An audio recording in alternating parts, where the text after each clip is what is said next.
जब कोई अंदर उतर जाए तो शरीर सिर्फ एक दरवाजा बन जाता है। सवाल ये होता है कि किसके लिए खोला गया था।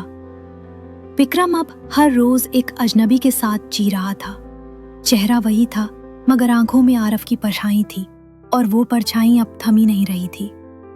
रात के वक्त वो अक्सर खुद से बात करने लगती, लेकिन आवाज उसकी नहीं होती। कभी वो मीठा बोलती, कभी अचानक गुस्से में टूटे हुए कांच की तरह चीखने लगती। एक रात विक्रम ने हिम्मत की, उसके सामने बैठकर बोला, तू कौन है? वो मुस्कुराई, धीरे से कुर्सी से उठी और उसके सामने आकर बोली, तू तय कर, जिसे तू बचा लाया था वो अब मैं नहीं हूं, या शायद अब वही मैं हूं जिसे तूने खो दिया था। विक्रम के हाथ कांपने लगे।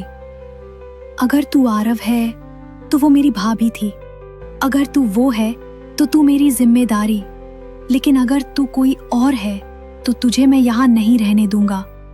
वो हंसने लगी, हंसी जो धीरे धीरे एक गूंज में बदल गई।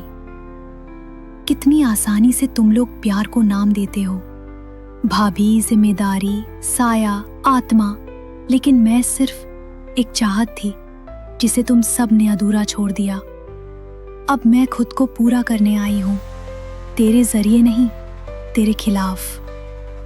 और तभी कमरे के हर शीशे में उसका चेहरा उभर आया। हर दिशा में वही आंखें, वही लब, और सबके बीच में एक टूटा हुआ आईना जिसमें अब आरव और वो दोनों एक साथ दिखाई दे रहे थे। विक्रम ने उसी टूटे हुए टुकड़े को उठाया और जोर से जमीन पर दे मारा। धड़कनें थम गईं। अचानक वो बेहोश होकर जमीन पर गिर पड़ी। सुबह उसकी आंखें खुली। तुम ठीक हो? विक्रम ने घबराकर पूछा। उसने धीमे से सिर हिलाया।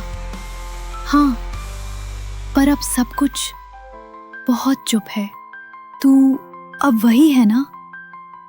विक्रम की आंखों में डर अब भी बसा था। उसने जवाब नहीं दिया, बस मुस्कुरा दी। आईने की जगह अब एक खाली दीवार थी, लेकिन उसमें अब भी कोई देख रहा था।